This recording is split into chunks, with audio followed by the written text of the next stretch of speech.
WVEC-TV, Plan.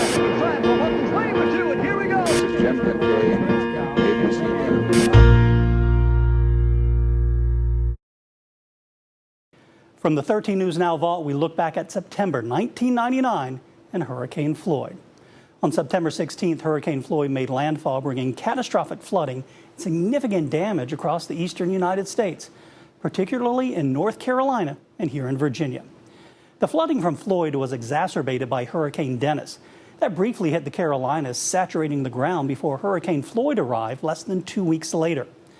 The rains from Floyd flooded Franklin, damaged a pumping station in Portsmouth that supplied water to the city, and killed 85 people, with most of the deaths in North Carolina.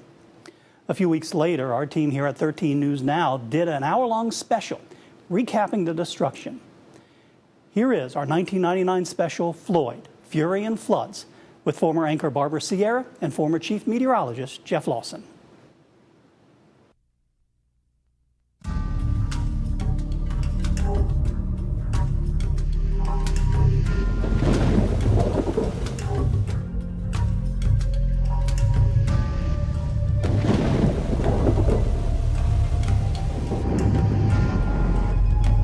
Still a menace for many areas as it lingers off the coast.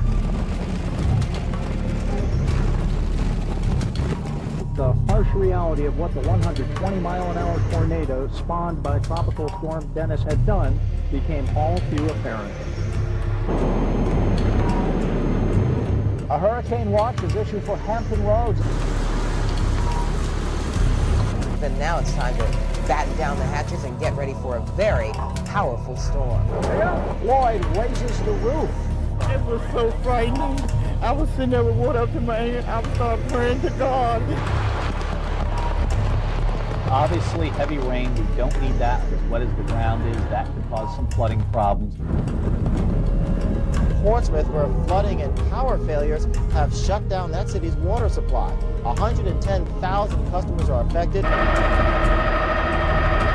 Now to too much water in Franklin. Many neighborhoods are completely submerged in floodwaters. I have talked to a lot of people here in Franklin, and they tell me that this is one of the most unbelievable and devastating scenes they have ever witnessed. Tonight, a 13 News special, Floyd's Fury and Floods. Good evening, everyone. Thank you for joining us. I'm Barbara Ciara, and we're now walking on the semi-dry streets of Franklin, Virginia. And I'm with my colleague, 13 meteorologist Jeff Lawson. I mean, Barbara, it's just hard to imagine that in many parts of downtown here, just a little over a week ago, only the roofs were visible of some of these places. It was an unbelievable sight. All 182 businesses here were underwater, and many homes as well. And I mean, it's still too early, obviously, to get the final toll from this system, but I mean, people around here are calling it the storm of the century, at least in terms of the flooding. So for the next hour, for you folks at home, we're going to give you a video snapshot of sorts. You'll be able to see how gentle streams turned into raging torrents, overflowing their banks and just spreading miles throughout the countryside. We're going to begin with the flooding in Franklin.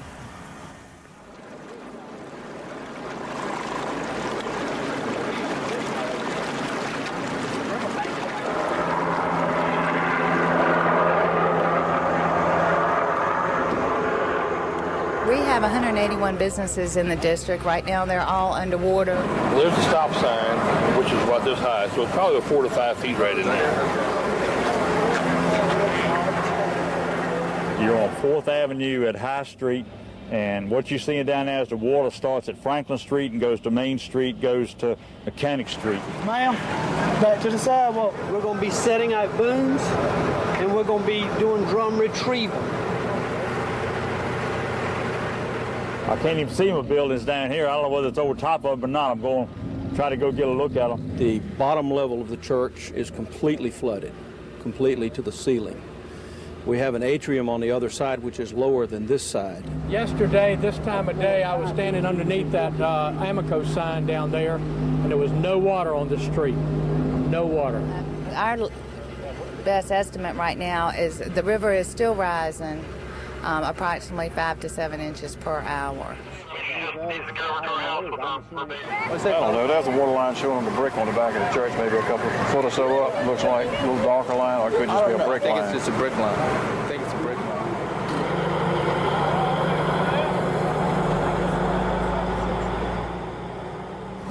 I was looking at some of the buildings over there, almost up to the second floor. Right here, this is in the dip. But that's the windows. See on that restaurant there? Right. That's one floor. Who would have thought that downtown Franklin would ever have looked like this? It was just more water than anything could handle. Every business in downtown Franklin is out of business and will be out of business for weeks. Because we got sunken cars out there, we got a truck sunk with ladders on it, and that's sticking up out of the water. We got posts sticking up out of the water. I don't want to boat rain up. Who's got flood insurance? Who, in 45 years, I haven't seen anything like this. I stood over there on the other side of town and watched a maternity rescue from Isle of Wight County by boat, and the water was just on the street level. And 24 hours later, we have 8-foot flood in the city of Franklin. Main Street, the last flood in 1940 was the level we go by, and Main Street was dry. Those there are very large propane tanks. I cut the valves off earlier this morning. It's a city hall. The first floor is totally underwater. The second floor is close. This court building is right above it, and no water there yet. The thing that hurts me the most is the fact that so many people's lives will be changed as a result of this, but we will rebuild. We'll come back and we'll have a beautiful town again. This small city of Franklin obviously suffered enormous destruction, but so did other parts of the area. Hundreds of roads, including main streets like this one and interstates, were entirely washed over. Cars were washed away, and homes and businesses throughout the region just flooded to destruction.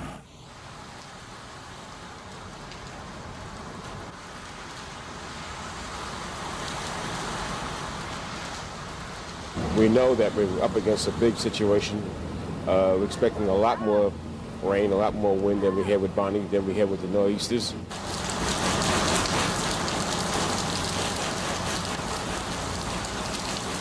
We're asking that those who live in the lower-lying areas voluntarily evacuate those areas. It could be quite dangerous there. When Dennis came through, we had 7 or 8 days of a lot of wind and a lot of heavy surf that builds up the groundwater, and therefore, as soon as we get rain, the rain's got no place to go.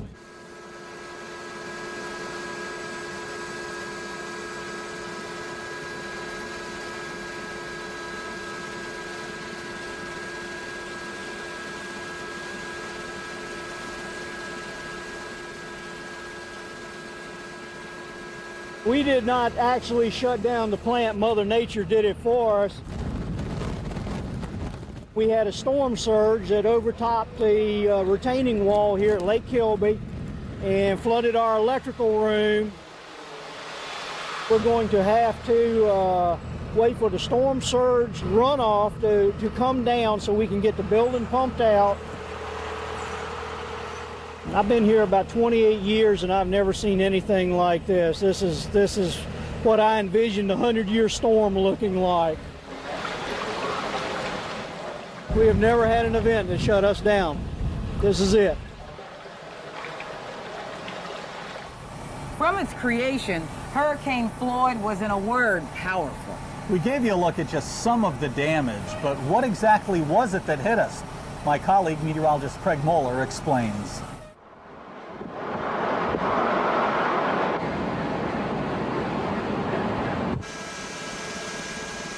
The images are haunting. For over 9 days, Floyd teased, tormented, and eventually tortured people living in the Bahamas and the eastern United States. Now that the winds are calmer and the floodwaters are receding, we take a closer look at Floyd's impacts. Tuesday, September 7th, just before supper time, the National Hurricane Center classifies a swirl over the central Atlantic as a tropical depression with winds estimated at 30 miles per hour. Just 12 hours later, with winds up to 40 miles per hour, the new tropical storm is named Floyd. Friday morning, 2 days later, Floyd becomes a hurricane. After a weekend of strengthening, Floyd grew into one of the most powerful Atlantic hurricanes in recorded history. Tuesday the 14th, now a Category 4 hurricane, Packing winds of 150 to 155 miles per hour, Floyd raked over the Bahamas. As the storm moved closer to the southeast U.S. coastline, Florida residents scrambled with their preparations. For the first time in the park's history, Disney World closed the gates to the Magic Kingdom, and 2 to 3 million people evacuated from coastal sections of Central and North Florida, Georgia, and the Carolinas. Floyd came close but took a more northerly track, setting his sights on the southern tip of North Carolina. He moved in early Thursday, September 16th. The circulation moving over Cape Fear. That happened about 3 o'clock this morning with maximum winds at 110 miles per hour. As the storm moved north-northeastward towards Hampton Roads, its exact position had greater importance to what different areas experienced. As it moves off, I think we'll see the strongest winds down across North Carolina, and depending on how far to the west and to the north this track is, maybe just clipping the extreme southern part of the south side in Virginia as well. The storm moved across the area much like Donna in 1960 and Charlie in 1986. The center of the storm passed from Elizabeth City through Currituck County and into the southern part of Virginia Beach, passing near Sandbridge. Officially, it was classified a Category 1 hurricane as it came through. Sustained hurricane-force winds were recorded at Duck Pier. Hurricane-force gusts were also found at the Chesapeake Light Station. The barometric pressure at Norfolk International fell to 28.85 inches of mercury, its fourth lowest level this century. Tidal flooding was a major problem for the Thursday afternoon high tide. At Sewell's Point, the water reached a level just 8 inches below the devastating flooding of the twin nor'easters in 1998. As the wind shifted to the west and northwest Thursday afternoon, Carolinians were hit with sound-side flooding. The strong west and northwest winds helped to drop the tidal levels of the Chesapeake Bay back to normal before the next high tide. River flooding was the greatest problem with Floyd. Early Thursday morning, following a night of heavy rains on already saturated ground, it became clear that the additional rainfall had nowhere to go. You can see there's been a lot of heavy rain. Flooding continues to be a major concern, and we'll be watching for different reports coming down from the Weather Service areas that are seeing the river and stream flooding as well as urban flooding in some areas. The rain was heaviest on the west and northwest sides of the storm. Rainfall amounts in these sections ranged from 10 to 18 inches. While the storm moved quickly off to affect the northeast U.S., the flooding wheels were already set in motion. In the days to come, lives would be changed forever. Floyd's flooding caused a lot of problems for the city of Portsmouth, one in which the residents were forced to deal with too much water or no water at all. Next, we'll be taking a look at how Floyd prompted a rush for drinking water after an entire city supply was cut off. The floods brought on by Floyd caused a lot of problems for the peninsula as well. More on the fury of the floods when we come back.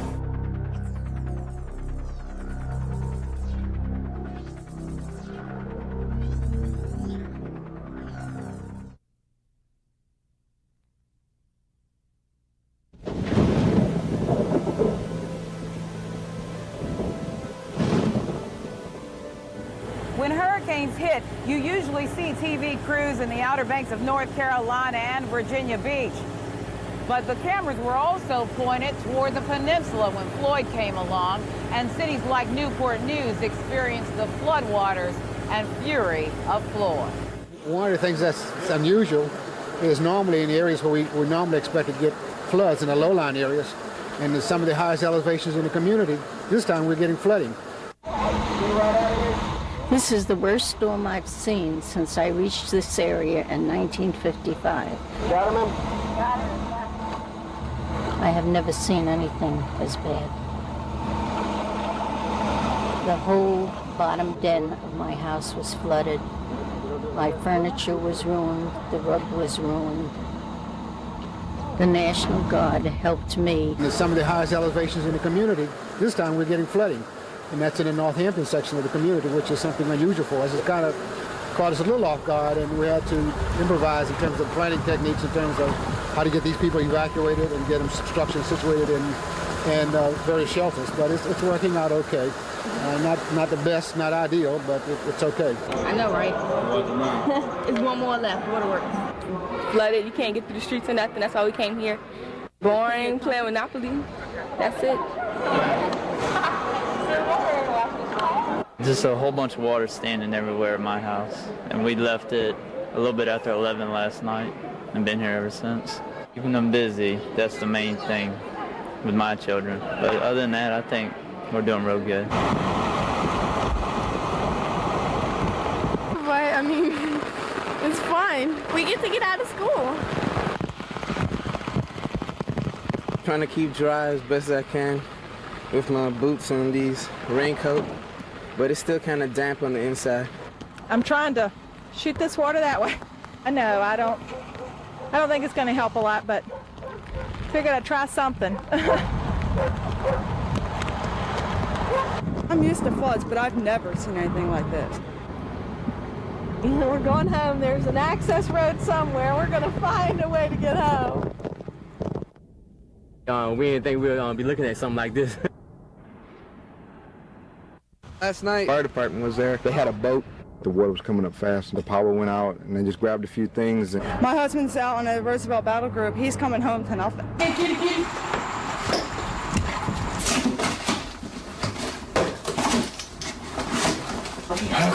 that one was lucky. Right. We got, is there only one in here? Supposed to have one. We got it. We got it. When I bought it, they told me, and they refused to sell me flood insurance, saying that I didn't need it and that it was like ripping me off. Now when I call my insurance company, he says, well, you don't have flood insurance. So what am I going to do? And who's going to be there to help us? It's going to have to start out just like you just getting married. You know, start buying maybe used furniture or something until we get back on my feet. I mean, nobody's telling me where we're going to live.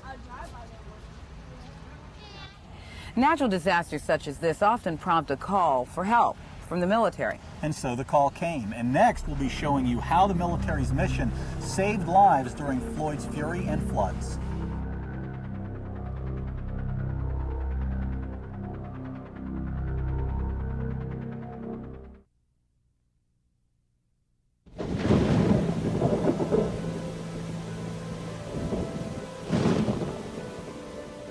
Floyd's flooding may have inundated parts of Hampton roads as waters like the Blackwater River here came up out of their banks, flooding homes and businesses.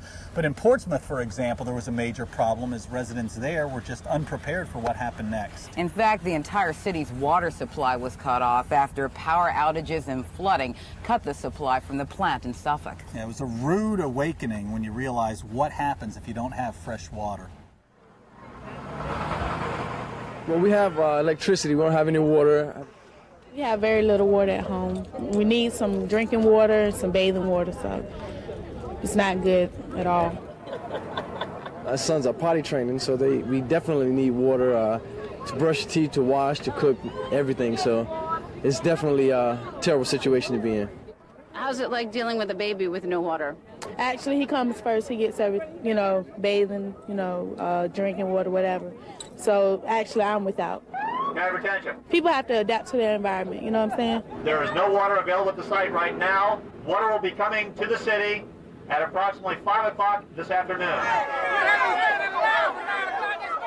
What's the nature of this postponement? We've been out here since 9 o'clock this morning. It's ridiculous to have a taxpayer stand in line like they're living in a third world country. 5 o'clock. Why wasn't preparations made for us to get water in? People got kids. I can't tell we don't got no water, so it couldn't have been done. People still walking around here without no water. I bet he took a bath this morning. We expect it within a couple of hours.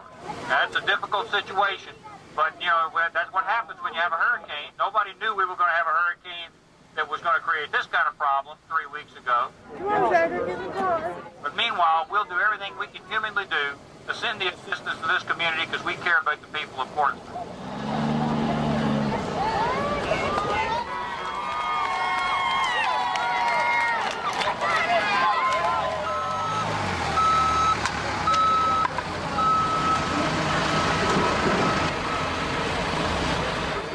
Two lines, right? Thank you. You young need some help. This gentleman will come with you, ma'am. There's got to be a better way to do this. As you just saw, when Floyd struck, the wheels of government began turning very quickly. Yeah, Governor Gilmore dispatched the Virginia National Guard and, of course, the Coast Guard as well as the Navy. I mean, they really got involved, performing hundreds of rescues across Virginia and North Carolina. 13's military reporter Mike Gooding reports. They didn't hesitate. People's lives were at risk. The time for action had come. Again and again in the flood-stricken towns of western Hampton Roads and northeastern North Carolina, the military answered the call. It's kind of like a war zone, I guess you could say, just without the bombs and rockets. You know, there's mass destruction everywhere. Houses ruined, families, businesses, you know, everything's gone. It's amazing.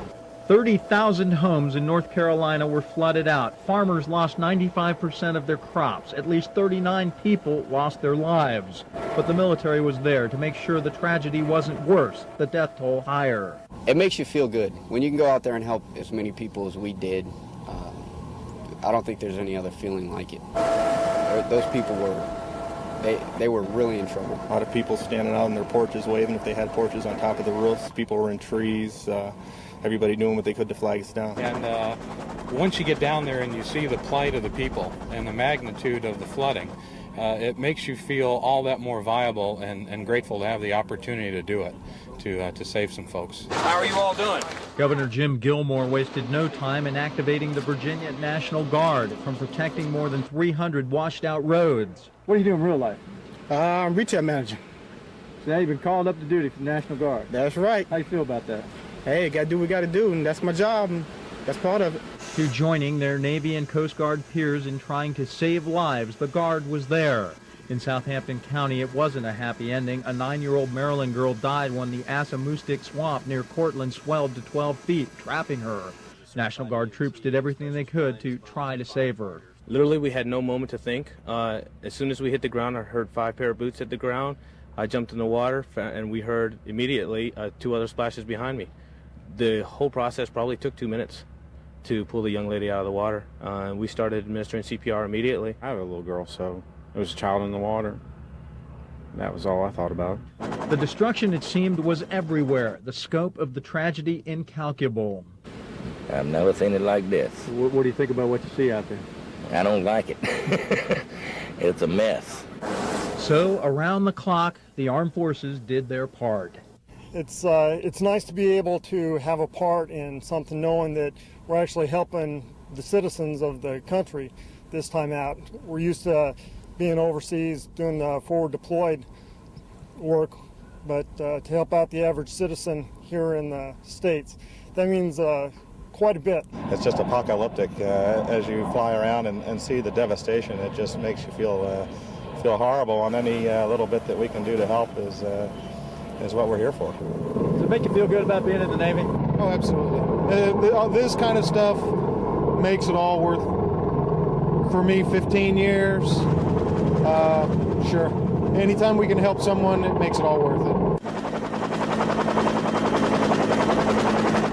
From jeopardizing lives to disturbing the dead, Floyd was a powerful reminder of just how awesome these storms can be. Absolutely. Coming up next, the Eerie side of Floyd, how its force unearthed the caskets of some of the dead. But first, if you'd like to purchase a copy of this hurricane special, call 1-800-690-INFO. Again, that number is 1-800-690-INFO. All proceeds will go to victims of the flood, and we'll have that number for you again later in the broadcast.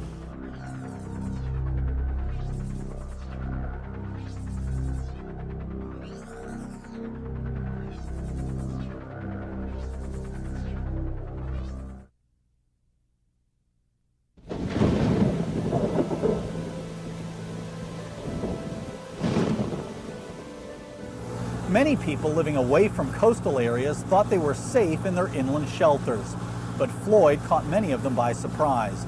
It was a sad and shocking sight when they first found out what Floyd's floods had taken away.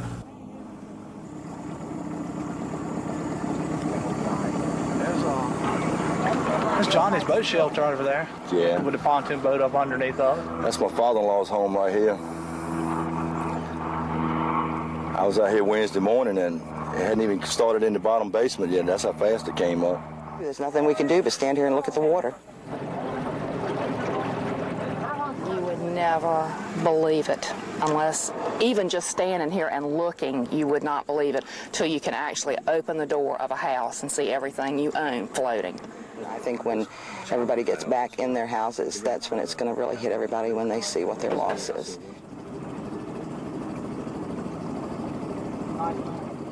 You had to get out from a boat onto the porch railing. Water was about up to here. Everything was floating in the downstairs part. Refrigerator was open, food was floating. It looked like death. My husband and a friend of ours have just been and gotten into the top part of the house and tried to get some of our clothes out. It's unbelievable. Unbelievable. It's hard to believe. These people work hard for these homes. I don't know what we'll find when the water goes down. I don't know what to even think about when the water goes down.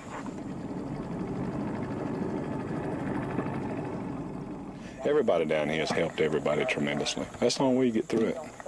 Then when everybody sees what they've got and the loss that they have, I mean, there are people out here that work hard, and the same with us, work all your lives for something, and then it's just taken away. But all you can do is just pull up your bootstraps and start over again. There's nothing you can do, but it still doesn't lessen the pain any. Tonight we've been showing you what Floyd's floodwaters left underwater, in the water, and above the water. But there was something else left in the wake of Floyd's fury in the Nottoway River. The actual tops off grave vaults floated to the surface in the small Southampton community of Newsoms. This is the first time I've ever seen anything like this. Caskets come up out of the ground. This is going just a little bit too far.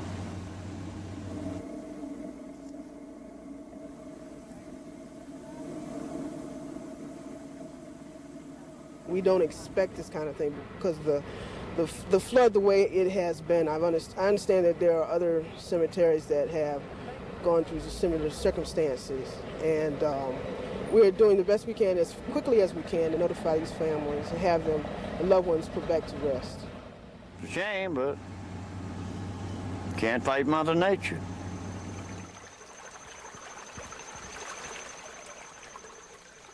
I think that's a sorry sight, really.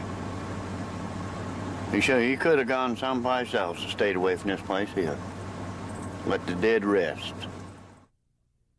And there you saw it, an ugly act of nature, but it's not just Hurricane Floyd that was to blame for all the destruction. That's right, little brother Dennis threw the first punches. Coming up next, a perspective on what one hurricane had to do with the other.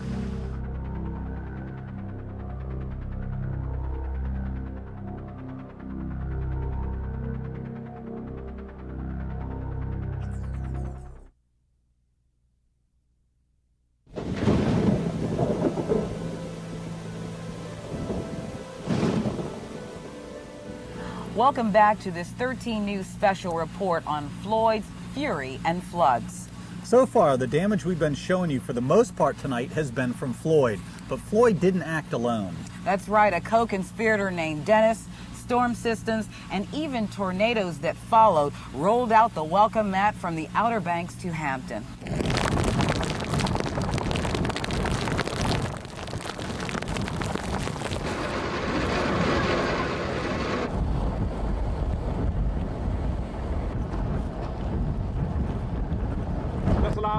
Wind and our roof and stuff like that's blowing off, so had cut power.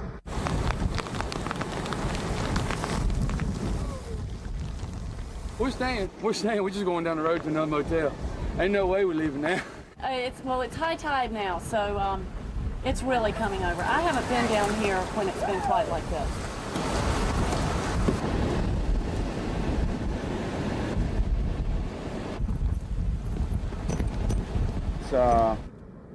Well, it's a menace. Going out and then coming back again. Been through other storms, but this one's probably done the most damage in this area since we've owned the house about 5 years.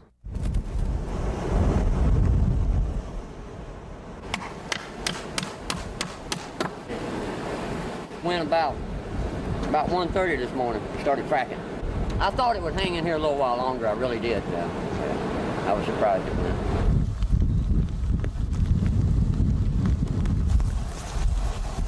The house is rocking. The wind's blowing it around. It's a little hard to sleep because the house is like moving around, and it's still doing it.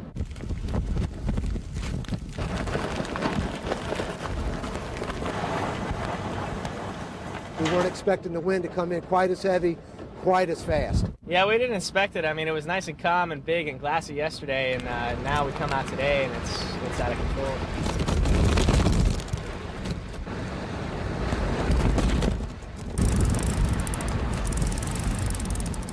So when people think today's not a good day for fishing, they're wrong. They're wrong.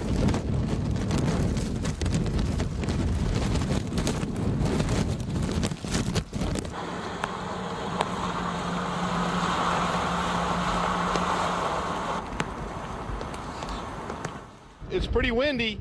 It's not really as big a waves as I thought it was going to be. What is the sand doing to you? Does it hurt? It hurts.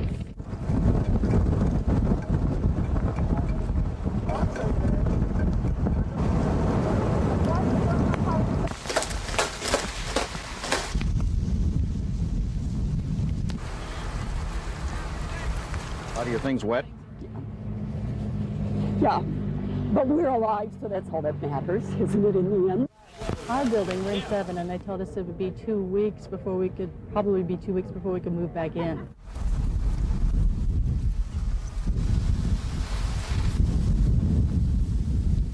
Our first hurricane, Dennis, certainly did some damage, but what made it such a problem when Floyd came through? Well, it was simply the proximity of the one storm to the other. As Dennis came through, it sort of set the stage for what would happen with Floyd. During the summer, while most of the state was in the worst drought since the Dust Bowl years of the 1930s, Hampton Roads, while not in as serious a situation, was also running at a deficit for the year in terms of the amount of expected rainfall. That all began to change, though, about the middle part of August. August 13th, to be exact, we had 26.51 inches of rain for the entire year of 1999. That was about 2 1/3 inches below normal. And then the rains began to come. This is before Dennis, remember. By the end of the month, on the 29th, we had 30.26 inches of rain. That was less than an inch below normal, so we had made up quite a bit of ground, and we were very thankful at that time for the needed rainfall. And then Dennis struck. Not a lot, well, not as much rain at Norfolk International, but still a lot, 3.84 inches. Portsmouth over 7 inches, and Elizabeth City also over 7 inches of rain. And then the week between Dennis and Floyd, Norfolk International 2.39 inches was one of the lowest amounts around. Virginia Beach, 8 inches of rainfall in that 3-day period.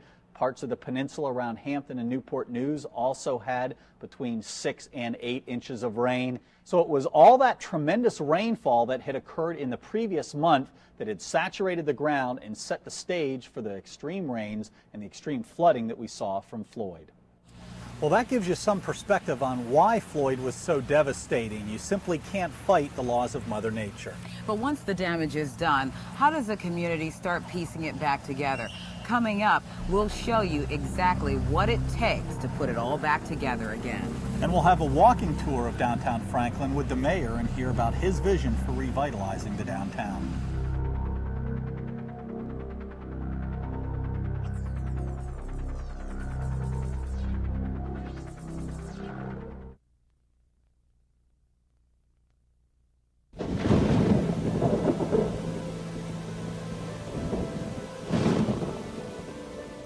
You know, this city of 8,000 may be small, but it was built by folks with big dreams of a quiet life to raise their families. And now the big question is, can they get that charming way of life back? The floodwaters have receded, so now the real work begins. But that's the only thing we can do. We could pray. I mean, to ask God to please take this water away so we can go home. Trying to find out, you know, if I can rebuild, if it's contaminated, or, well, everything of mine is lost. What the status is, whether it's safe for occupancy. Turning in my keys, trying to find out about my building and see where I really go from there. it's so confusing, and everyone is working really hard, trying to do the right things. We've been going in and cleaning up the units and preparing them for occupancy. The people that have volunteered thus far are great. And that's what it's all about. We have to stick together and be united in times like these. She was flooded out too. Nobody has any landlines, so GT is offered the service for everybody to come in here. People are able to get in touch with their friends and family they haven't been able to get in touch with yet. So I should have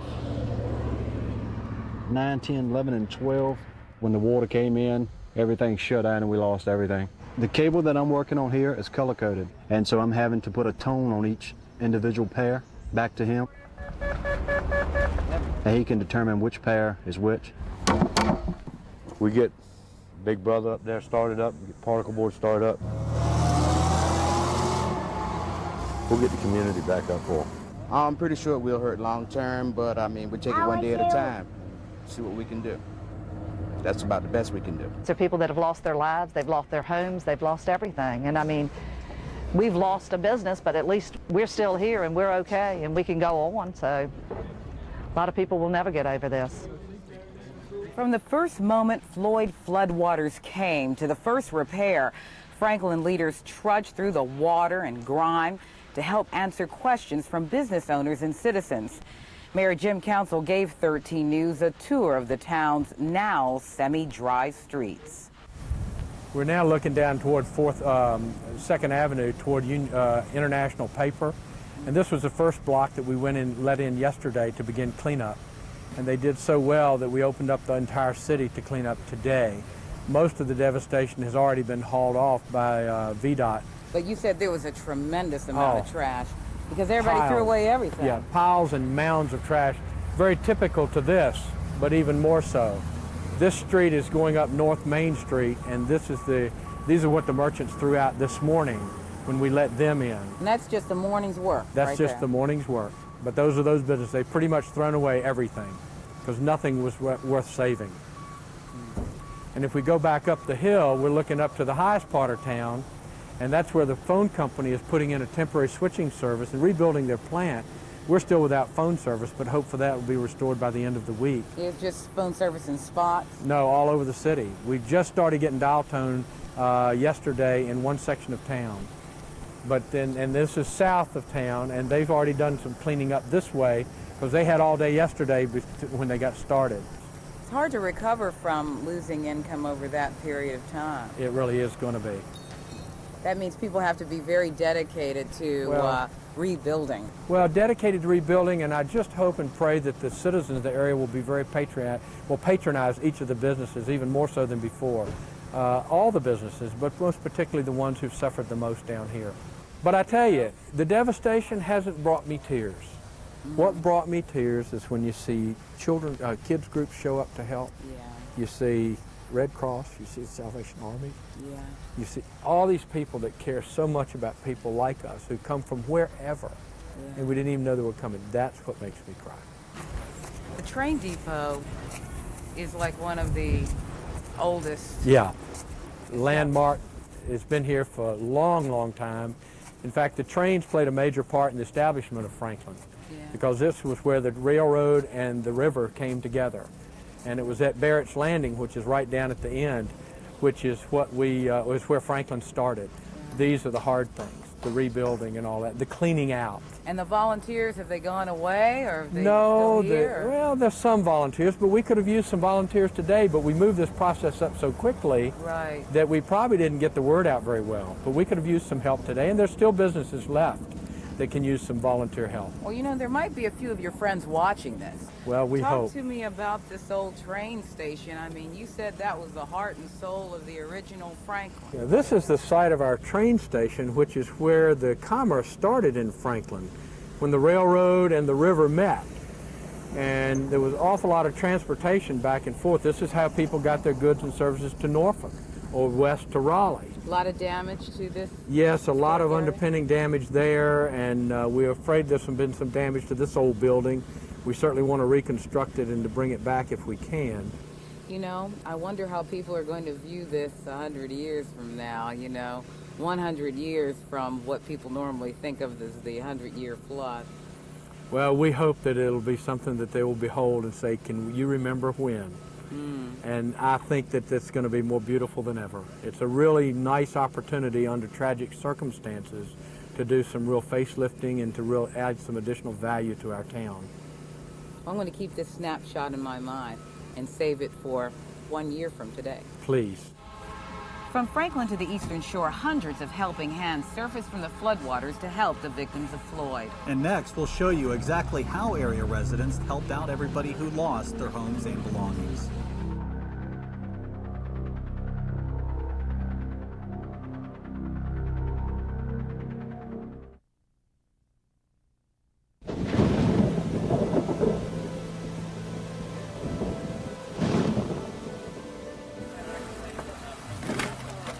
Tragedies such as the one that Floyd brought us tend to bring people together. And that's certainly what happened in this case. After seeing the devastation, many of you wanted to help. And that's why we teamed up with the Salvation Army, both Norfolk and on the peninsula, to try to give people an opportunity to help. Because they're real nice clothes, and somebody should be able to use them. I'll take them off your hands. Okay. Thank you very much. Here, grab this, help out. You never know when you can need something. When people lose everything, they need all the help they can get. I'm surprised myself at all these different things in here. Children clothes, work clothes. The flood victims are really out of everything. And I enjoy it. I really do. Because that could have been me. Hi there. Hello. Got some more for you. Thank you so much. I don't want to go grocery shopping anymore. I want to tell you. Grocery shopping in reverse. We've got lotions, we've got soaps, we've got tons of soaps. I'm surprised we haven't gotten a lot of first aid stuff yet. This one next. You have to put yourself in their shoes. Kind of think of what do you use during the day. And this is what we're looking for. These food items. She got a load too. It's a big job, and I think it's going to get bigger tonight as people get off work. Can't forget the furry people, can we? Oh, no. They had it on the news earlier where they didn't have dog food and cat food, so we've got together what we could get together. And then I had these clothes that my wife passed away, was killed in an accident in April. And I've given some to consignment shop, but when this came along, I thought this would be perfect. I felt I needed to do something, personally, because we were blessed. Not lucky, we were blessed. Our 13 hours for flood relief drive may be over, but thanks to so many of you, contributions continue to pour in. And you can still drop off donations from 8 in the morning until 8 at night every day except Sunday. Donations will be taken through October 23rd. And here are the locations again. And for information on how you can send a check, head to our website at wvec.com. And if you'd like to purchase a copy of this 13 News special program about Floyd's Fury and his floods, call 1-800-690-INFO. Again, that number is 1-800-690-INFO. Profits from the sale of the tapes will be poured directly into the relief efforts to help the flood victims. There you saw it. Floyd's Fury and Floods, a historic event for this region of the country. One that many people will never forget the rest of their lives, and our children and grandchildren will talk about it for years to come. And that'll wrap up this 13 News special report on Hurricane Floyd. We leave you now with some more pictures of Floyd's devastation. Thanks for the company.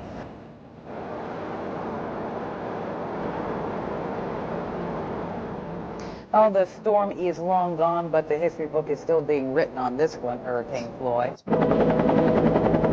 It's pretty eye-opening. Stark reality. Sometimes you can't get there from here as a true state. You just begin to realize how it might be to be really homeless, and that's what we were talking about today. Technically, we're homeless. It's something that you see overseas, or something that you see happening to other people and not to you. And you really don't believe it until you actually have to wade through the water to get out. And our jobs at the mill can't work right now. My I'm gonna be all right. I'm not that worried. I think everybody will pull together. We'll come out of this all right. No. There are people out here that work hard, and same with us, work all your lives for something, and then it's just taken away. But all you can do is just pull up your bootstraps and start over again. There's nothing you can do. But it still doesn't lessen the pain any. We lost most of the furniture downstairs. We had no idea it was going to get that high. Do you have any flood insurance? None whatsoever. Everybody that is going through this, it looks as though, you know, nothing good is going to come of it, but, you know, there's always tomorrow, and we're just having to look, you know, forward to that.